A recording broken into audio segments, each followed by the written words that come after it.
every single week we bring special guests, people who overcome obstacles, amazing marketers, people who live and travel around. Today with me I've got somebody really, really special. It's Eric Green, also Digital Gangster, and his website is the digitalgangster.com. And Eric, thank you for being here, and thank you for waking up early in the morning to be here with us. Hey, Martin, man, it's great to be here, man. I love what you guys are doing over there, like wireless income, and you gotta love technology, man. Being able to meet people all over the world and just open up our computers and hang out together. So I'm excited about the time to share with you this morning. That's incredible, absolutely. About to go to sleep, probably in an hour and a half, and you are starting your day. Absolutely, yeah, we're on the opposite ends there. That's interesting how that works. But I'm ready to rock, man. I'm excited to be here with you. Cool. So let's start with Digital Gangster. Would you like to all started for you? Like where did the name came up, and how did it go about? I mean, you used to be kind of working for a corporation, right? Yeah, you know, for me, it was interesting. I was in and around network marketing for about 10 years.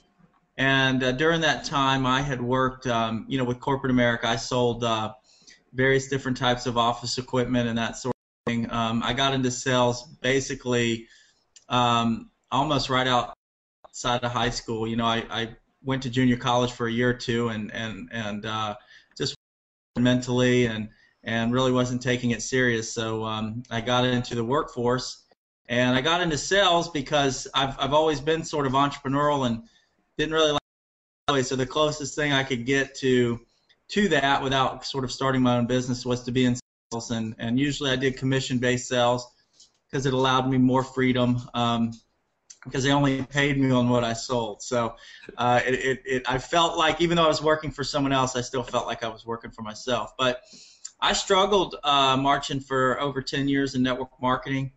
It wasn't until 2007 that I discovered the internet. And at that time, you know, we were leveraging. I basically came in contact with a guy out of Australia. He was my first mentor in the business, and through him, you know, they started back then. We called it Web 2.0 marketing.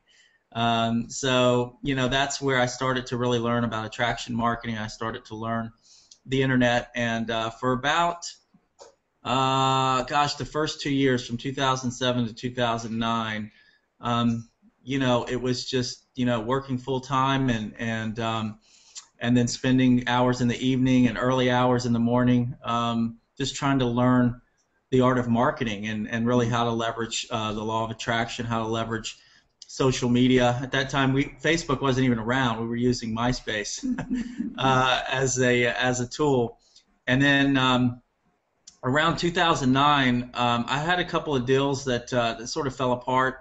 I left corporate America, but what happened was I decided to take the skill that I had and leverage it to build clients. So I started picking up clients all in and around my local market, and I started doing marketing campaigns for them. Because at that time, nobody was leveraging YouTube, no small businesses anyway.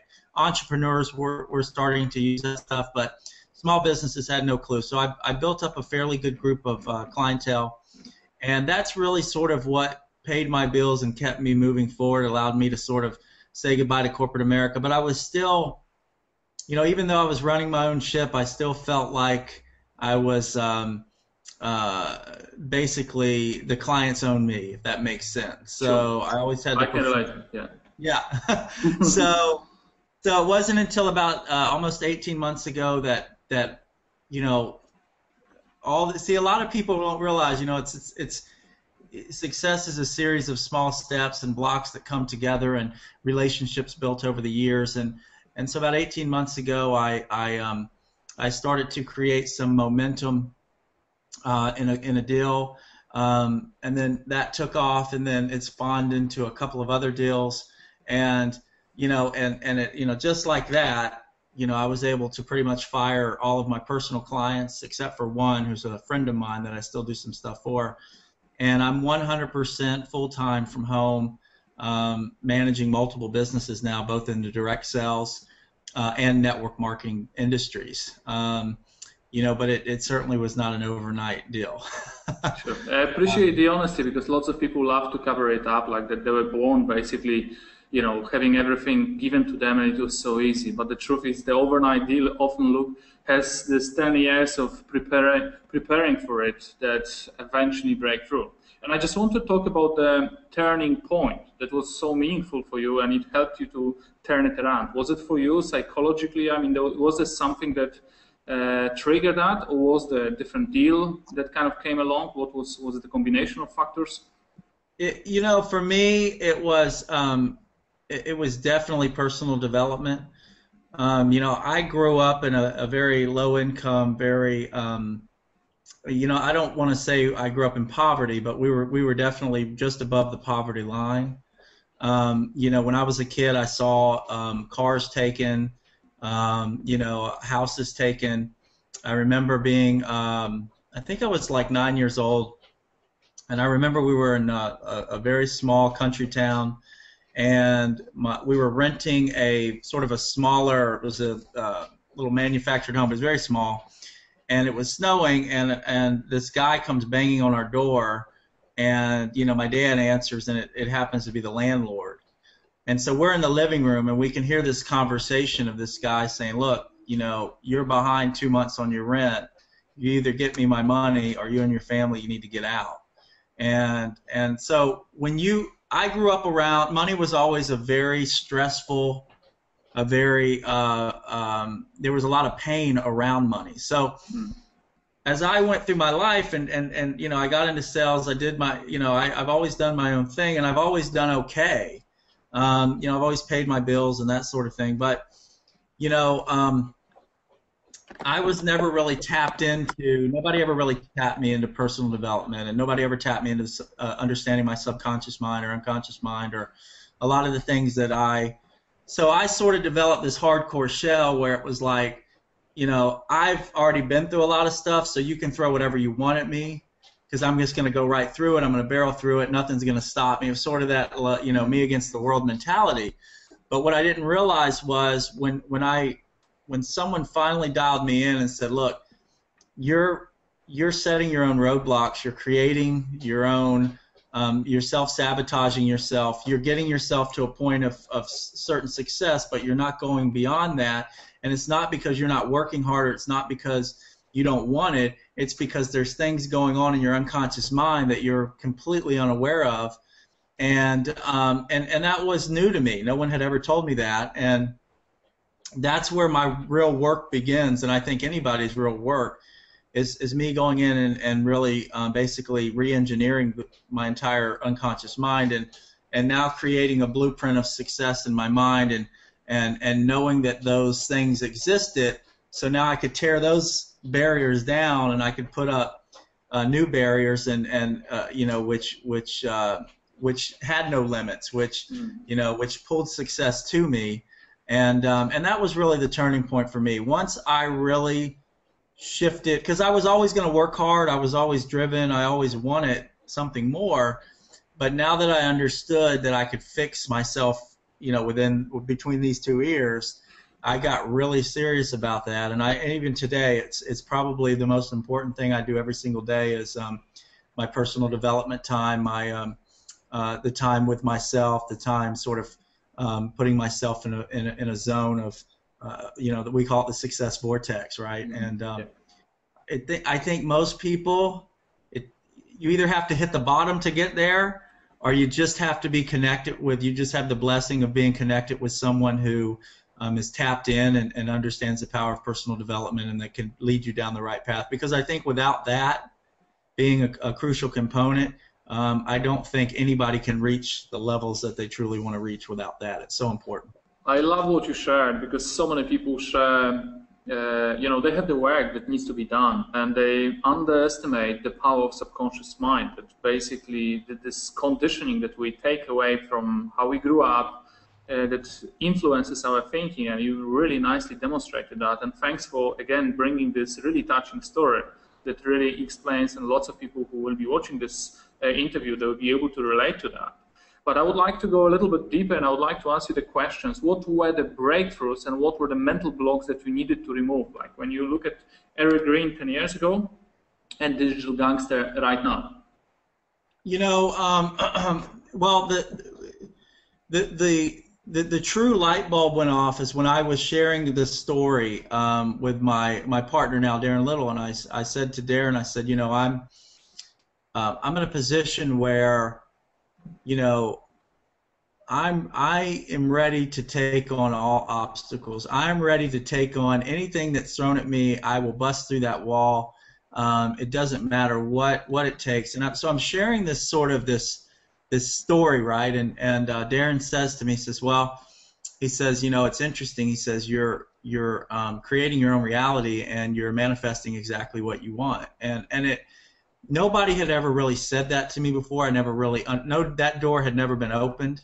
Mm-hmm. And when he said that, I quickly realized that I was manifesting and bringing all these obstacles. I was bringing all this, all these difficulties into my business because that's what I was speaking out of my mouth. You know what I mean? So that was the game changer. I knew right then and there. I said, okay, the power of our words, the power of our thoughts. If that truly has the ability to create the reality and what we see in front of us, the movie that we're all in, I believe we're all in our own movies, and you know we're the directors, and you know, and through our thoughts and our words, we're creating the reality of the movie that we're seeing in front of us. So when that happened, I knew that okay, I need to now dig way deep into my unconscious mind. Now what I do is I visualize, I meditate. I do it. If you would have told me 2 years ago, Marcin, that I would be meditating, I would look at people like they're crazy, because I just wasn't. That wasn't my world. I was just got up and went to work. You know, I had that worker's mentality, and you know, I thought some of that stuff was a little, oh, that's cute that you meditate, but it's really very, very powerful, because what I started to do was really dig into my unconscious mind, really dig down and start to identify those times in my childhood. And correlate that with the reactions and the decisions I was making as an adult. And once you can make those, once you can you know, because money was fearful for me. It's funny, I always tell this story. When I started making more money, I felt guilty. Like, you know, you think, wow, man, the goal is to make more money, but I felt guilty, and I couldn't understand, why am I feeling guilty? And it was a worthiness issue, because you know, when you grow up in a certain way, and money's an issue, and you're always worried, what are people going to think? And I don't have, sorry, that phone will stop in a minute. I don't have the best clothes, you know, I don't have the best shoes, you know, and you're very conscious, you know, at school, and all those things were a part of my life because we didn't really have much. So so there was a worthiness issue. So as I started making more money, because I felt unworthy, unconsciously, because of the way I felt as a kid, I felt guilty. And because I felt guilty, I realized that that was a roadblock that was holding me back from pushing forward. So what I would do is I'd put the gas on, I'd start creating success, and once it came, I'd let the gas off of the car. Right? And it was just happening without me even realizing what was even going on. And those are the types of things, when you really dig in deep and you go into your unconscious and you can correlate your things that you happen to you as a child and the decisions you're making as an adult. When you can correlate the two and understand that you know, these things that happen to you growing up are driving decisions and reactions as an adult, then you can go in and basically re-engineer that and say, wait a minute, I am worthy. You know, wait a minute. You know, I'm not going to let off the gas. I am worthy. You know, I deserve these things. So it's not like you're telling other people. You're convincing yourself of that. Yep. It's always, to me, it's always waking up and convincing yourself that you deserve more, and that you're worthy of having more, and that you know, and that when you get more, it's going to only help you help more people. And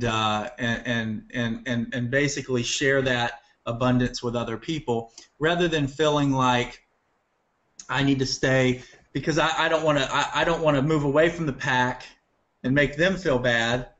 You know, rather than that mentality, you go, hey, I want to get to the top of the mountain so I can let you guys know it's possible, and you guys can come up as well. So it's all that's going on back here that you're not aware of. But I don't know if that helps, Marcin, but that's absolutely powerful. And you know, I had a conversation recently, also interview with Darren Little, and he touched on lots of those things as well.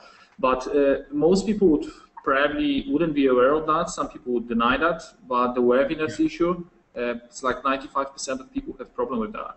That's why like 95% of people in our business, in our industry, they basically struggle. Yeah, because they come to you and ask you like, Eric, can you give me, or they would come to me and say, okay, can I have the best strategy for SEO, for Facebook marketing, or for solo? Can you give me the best source? But once we have those emotions that are interfering with us, and as you mentioned, you just take the your leg from the gas and you let go of that, and you're just not showing up to what needs to be done. That's a massive roadblock. Thank you for that, and really, really powerfully illustrated with your own personal story. Appreciate that. Absolutely. Let's move right now to Digital Gangster, because I love the brand and I love what you stand for. Would you like to a little bit elaborate on where it came from, and what do you see, what's important? That's the second kind of question. What's important with personal branding for people who want to succeed online? Yeah, it's interesting that the Digital Gangster was sort of a, I didn't even come up with it. When I got online in 2007, I did a video, and my first video ever, I was in a shirt and tie. And I sent this video to a buddy of mine, real close friend. We always have those buddies that really know us inside and out. So I sent it to my buddy, and he calls me and he's laughing. And I'm like, what are you laughing at, man? This is my first video and you're laughing at me? And he said, well, I'm not laughing at your video or your content. He said, I'm laughing that you're sitting here in a shirt and tie, and that's really not who you are. Because even though I had to wear a shirt and tie to corporate America, man, as soon as the clock struck and I could leave, the first thing I was doing was ripping that tie off. I couldn't stand it. And as soon as I got home, I was putting a t-shirt and shorts on because it didn't fit me. I never felt, not that I'll dress up from time to time, but everyday life I'm not comfortable in that attire. So he said, that's just not you. And I said, well, he said, what are you trying to do? I said, man, I said, look, I don't know anything about this internet stuff, but I am determined to get out of corporate America, and I'm going to do whatever it takes. And he said, look, it's not you in the shirt and tie. And he said, why don't you just go gangster on this thing? And I said, what do you mean gangster? I said, like digital gangster? And we started laughing, right? It was just like a joke. And I said, wait a minute. I said, the digital gangster. I said, yeah. I said, he said, why don't you call yourself the Digital Gangster, man, and go out there and make this thing happen for your life. So for me, early on, it was a mindset. For me, it was like that was my beginning mindset to my freedom. It was like, you know what?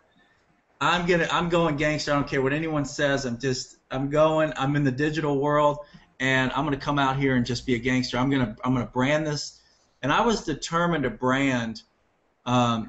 And I got to tell you, man. I took heat, it's not,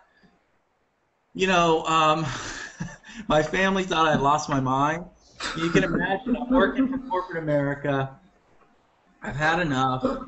They're ready to have an intervention with me. Like, okay, so, all right, Eric, so you're going to call yourself the Digital Gangster, right? And you're going to go on the internet, and you're going to be able to, leave this corporate America. Like they thought I finally lost my mind, right?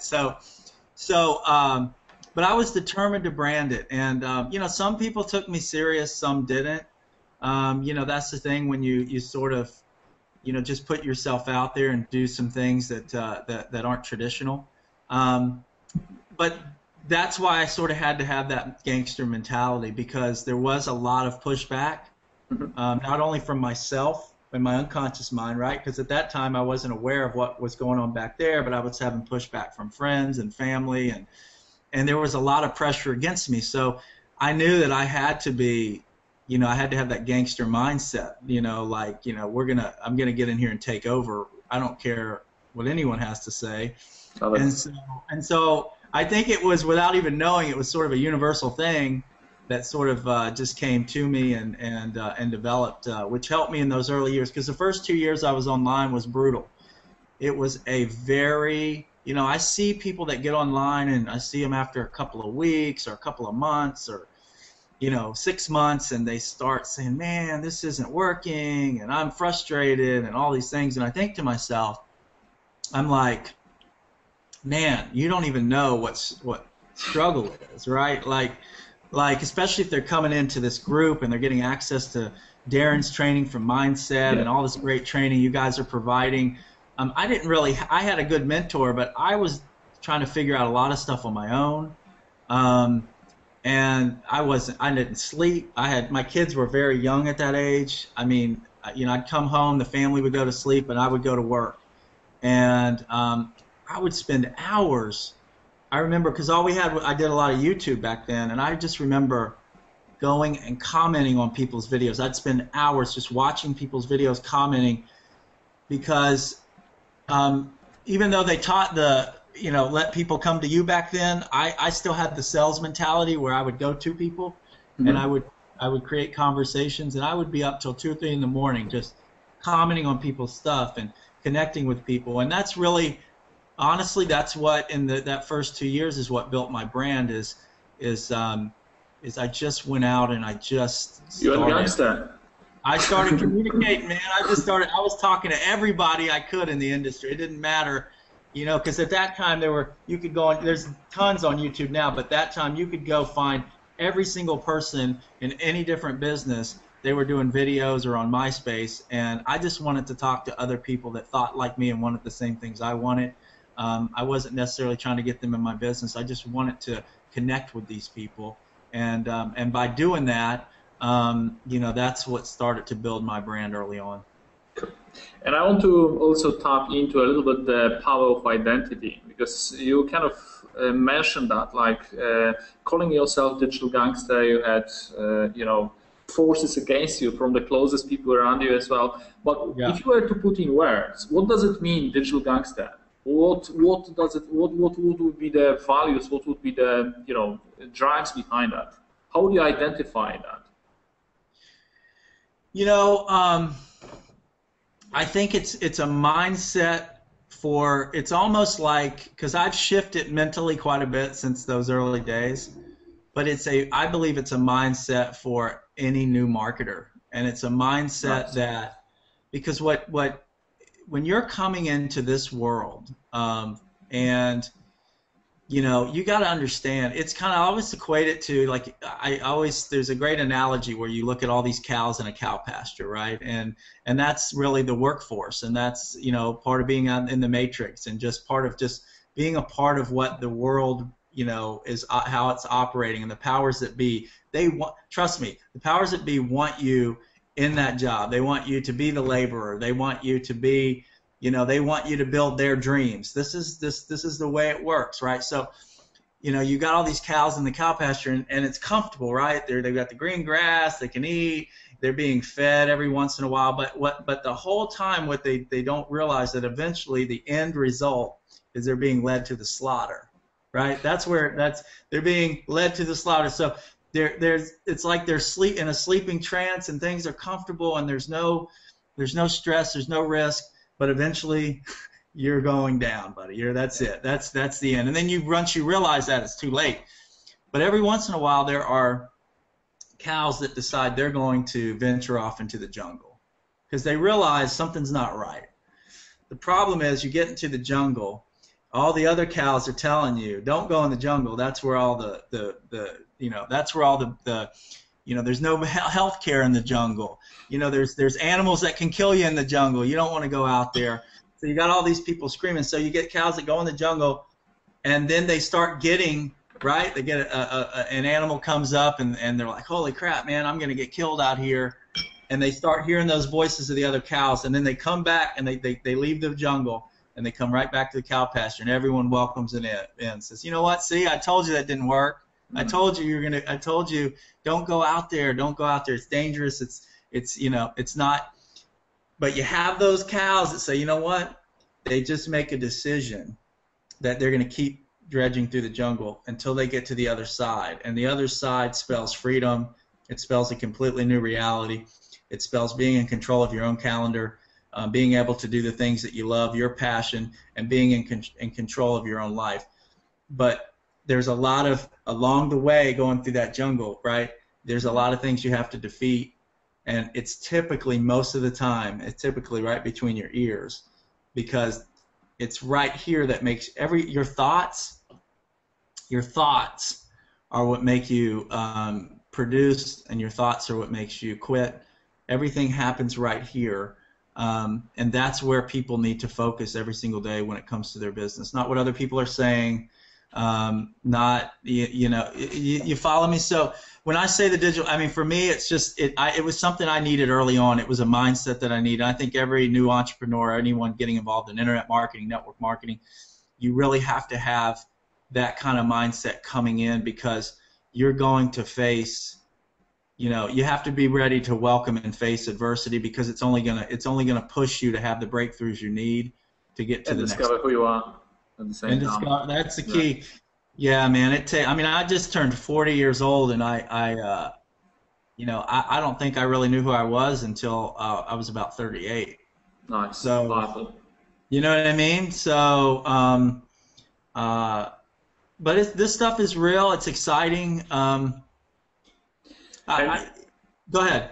Yeah, what I'm saying, like, so many people, they looking for something, and they're looking for this end result. I think it was Jim Rohn who said, you don't set goals to get what you want, but set goals to discover who you really want to be, to really get to know yourself. And I love also, like, what you just shared as well, your journey. Like, there were so many obstacles and conditioning on the way. First thing, you worked on your mindset. Second thing, you had this gangster mentality. Third thing, you took massive, crazy action. And would you like to share, apart from like commenting and interacting with other people, what other activities did you do in order to get you to that point to start producing and start being recognized and start having results? I would say for me, and I'll say this is another reason you have to stay in the game, and you have to. That first couple of years, what I discovered is what kind of marketer I really wanted to be. Okay. I think a lot of people get in, and there's a reason why, especially with this internet program, that one of the ones that we promote. Yep. You have access to a whole different array of marketing concepts and ideas. A lot of people think that you need to know all this stuff. You don't. You can take one or two marketing strategies and become very proficient with those strategies alone, and you can create major success and freedom for yourself. You don't have to know everything, but you're not going to know what really fits you, what you're really comfortable with, what you're passionate about or resonate with, unless you spend the time diving into these various strategies and principles. You're not going to figure out, hey, do I love to write? Am I going to be a great blogger? Am I going to be a great video marketer? Am I going to be this, a great conversational marketing guy, a connector? For me, I'm a conversational marketing guy. I'm a connector. I did all that stuff. I did video marketing. I did SEO. I did blogging. But I discovered for me that where I'm passionate when I wake up is I'm passionate about connecting people, and I'm passionate about creating conversations with people. So I use the social media outlets to do that on a day in and day out basis. And these other things that are important to my marketing, I either have joint venture partnerships with people who are very good at those things, where I can bring some value to the table, they bring some value, and we can help one another, or I spend my own money and I outsource so people do these things that I don't necessarily want to do, that I'm not passionate about, but I know it's going to help my business, so I still am figuring out a way for it to get done. I'm just not personally doing it. I'm focused on my strengths. And I think people don't stick around long enough to figure out what they really like to do. So if you come into this game and you figure out, hey, I don't really like to write, it's a struggle. I'm not saying don't push yourself to learn to do that, but I'm saying, hey, there's so much other content and training in here that you can learn that you might like, but you're immediately ready to quit because this particular strategy isn't working for you, or you're not passionate about it. So I tell everyone, you've got a 24, because it just happened to me, you've got a 24-month window. Yeah, okay, I want you to have success in 2 months, but put yourself mentally in a 24-month box to say, I'm going to put myself in a position to figure out who I am as a marketer in the next 24 months, what I really resonate with, and once I know that, I'm going to put all my time and effort into those things that I know that I can be very skillful at. So for me, again, I love connecting. I think people miss the boat when it comes to connecting. I did that in my early days. I did a lot of connecting. I did a lot. I built relationships with people that necessarily didn't join my business back then, but what I was doing was building my network. So as time went on, these deals that I have momentum in now, a lot of the people that have come into these deals have also become leaders in their own right, and these people have allowed me to build large businesses, but those are relationships I built 3, 4, 5 years ago. See, wow. People don't get that, right? In this business, especially networking, you might meet someone today that could put thousands of people into your business three years from now. Yep. But that's incredible. Absolutely, yeah. The sowing and reaping mentality, yes. People want to have it within 24 hours. Oh, wow, I want to close. No, open. Focus on opening. Powerful. Yeah. That's it. Continue. Go ahead, Martin. Yeah, I want to first of all, give you credit for, you are co-founder of 1010 Formula. That's an amazing, amazing platform that gives so much value and teaches this, we can all explore, starting from blogging, YouTube marketing, Facebook marketing, LinkedIn strategies. There are so many strategies that you can try as you just advise and identify where we fit, where is our passion. But watching webinar number 2, where you share the principles behind connecting, this was responsible for me breaking through and getting my first figures on the internet. So thank you, Eric, for that. It really, really meant a lot. Wow. Serious. And I want to ask you here, because I love modeling and I love discovering a little bit more, if I can ask you here, what are your key guiding beliefs when you connect with people? And that's changed too. And this happens, right? So in the early days,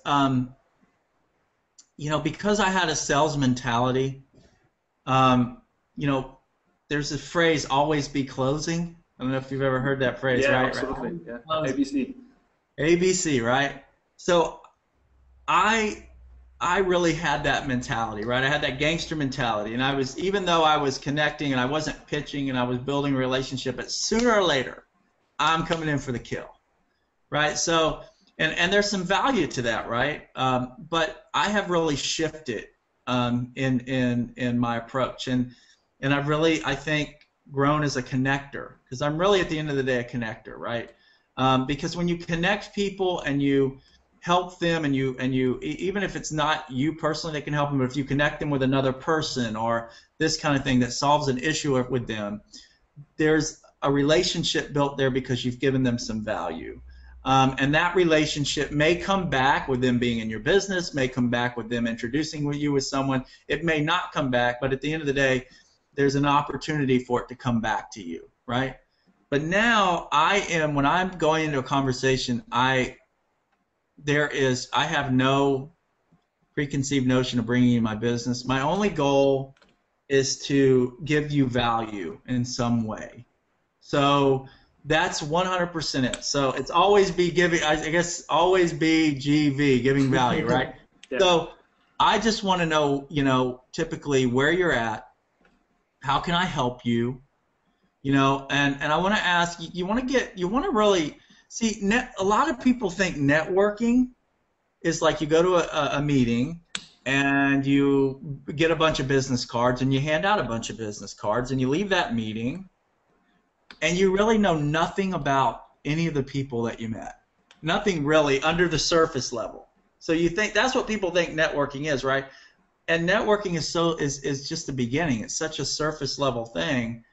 The real gold is knowing that person, right? So the only way to really truly know someone is to ask questions without with the intention to serve them or to help them in some way, without thinking, what can I get from this?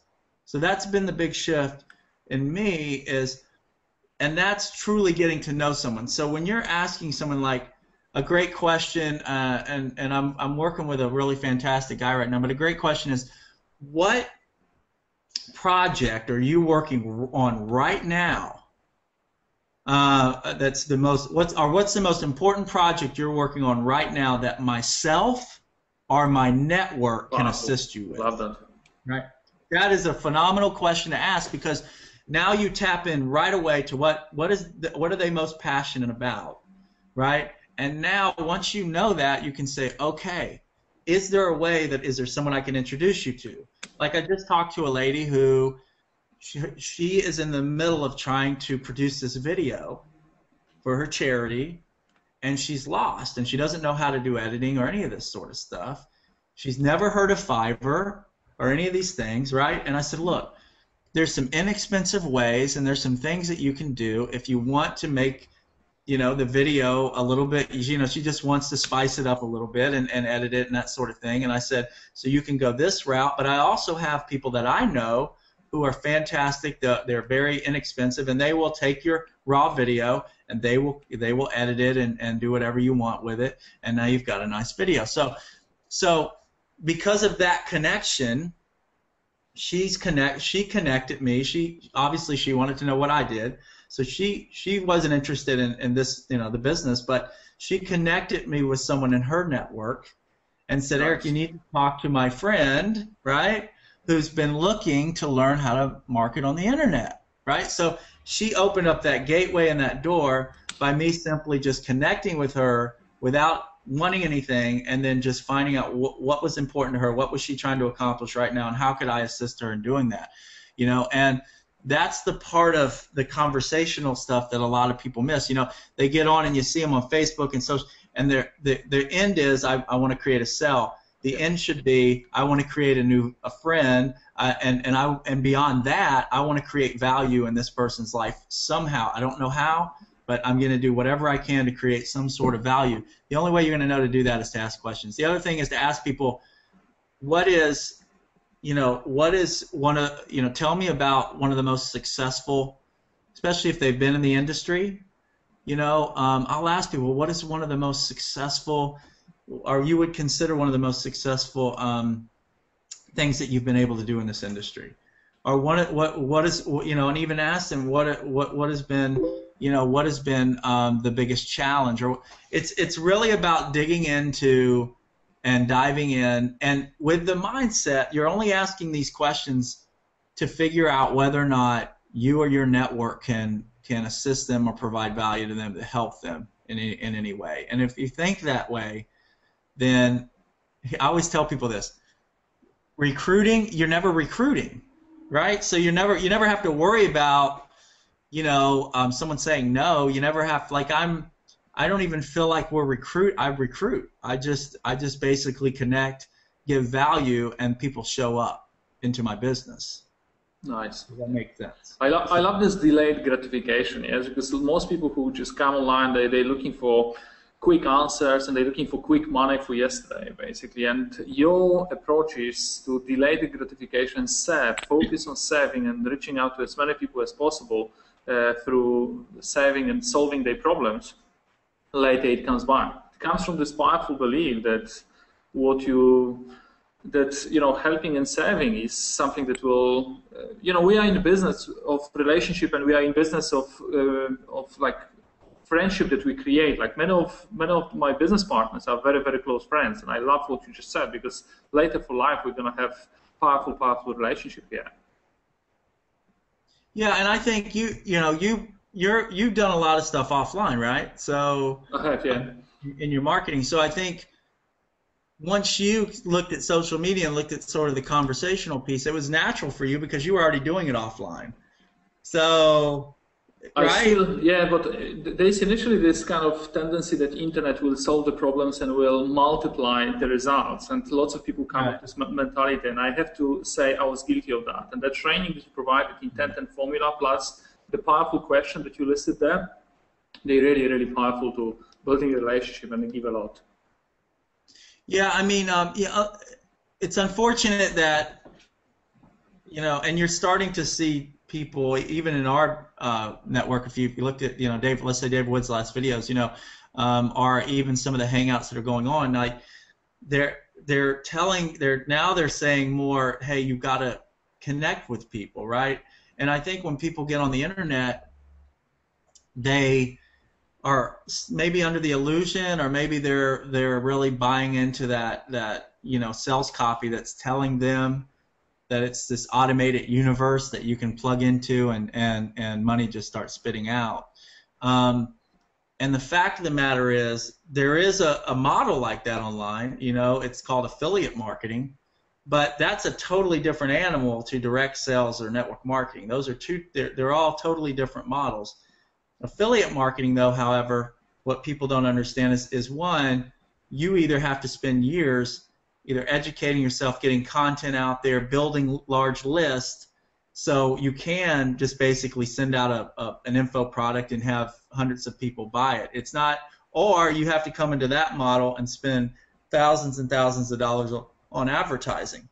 So I think people get confused by the various models. So they come online sort of with that affiliate marketing mindset where, hey, I'm going to plug into this system, and then auto-magically that system's going to start making me all this money, and they send the link out, post it on Facebook, and do these things. They're not really driving much traffic to that link, which it requires tons and tons of opt-ins to convert, have a converting sale. So they miss the boat, because all that stuff can happen. You can build a large list, you can build a brand, but all that stuff takes time, energy, and effort, right? It's a long-term sort of mentality and mindset. And they get online and they have all these people around them, all these people that they never ever communicate with, ever. It's just, it blows my mind. And it's like they sit there and they go, I only have 2 hours a night. If I had 2 hours a night, right, I would take 15 minutes, I would write my blog, right? I would maybe take 15 and learn something new. But that other hour and a half, I am going to communicate with people, and I'm going to get my message and say, hey, I'd love for you to take a look at this video, take a look at what I'm doing. After you've sort of built a relationship, if they're sort of looking for something, then there's a right time to promote what you're doing. But if you're not communicating with 5 to 10 people a day in your business, just map that it's going to take you 2 or 3 years to build the proper list and the proper content and all that sort of stuff out there to sort of live this magical carpet ride where you never have to pick up the phone and speak to anybody. That's just the truth. That's the truth. Yep, lots of people are looking for this magical turnkey system, yes, that you buy for $25 or $50 and everything is sorted. You just put your name there, you put your picture, and everything is done. And it's not true. It's so wrongly sets the expectation that lots of people think that the work on the internet is done by pressing one button and falling asleep and waking up to full bank account.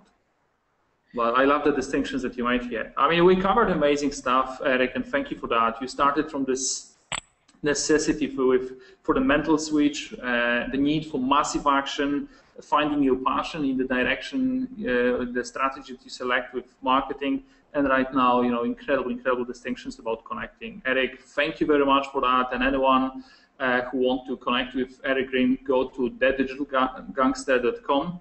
and connect with Eric, learn from him. As you can see, he's an extremely giving person, and I'm looking forward to seeing you on the internet. Thank you very much, Eric. Hey, Martin, I just want to say, man, I'm really blown away at what you've been able to do and what you're doing. You are a true leader, passionate leader, and people are very, very lucky to be connected with you, be connected with Chris and Susan, I know, who you work with directly, and the 10-10 formula. I wish that I had had that opportunity when I came online in 2007. So really proud of you guys and proud to know you. And I just hope everybody out there kind of listens in and just follow the leader, right? Follow what Marchin's doing and his partner. And, these guys are having success for a reason. So that's it, man. Great to be here. You have an awesome day, and look forward to another one down the road. Thank you very much, and see you around, and hopefully see you soon in States at one of the events. I can't wait. Take care, Marchin.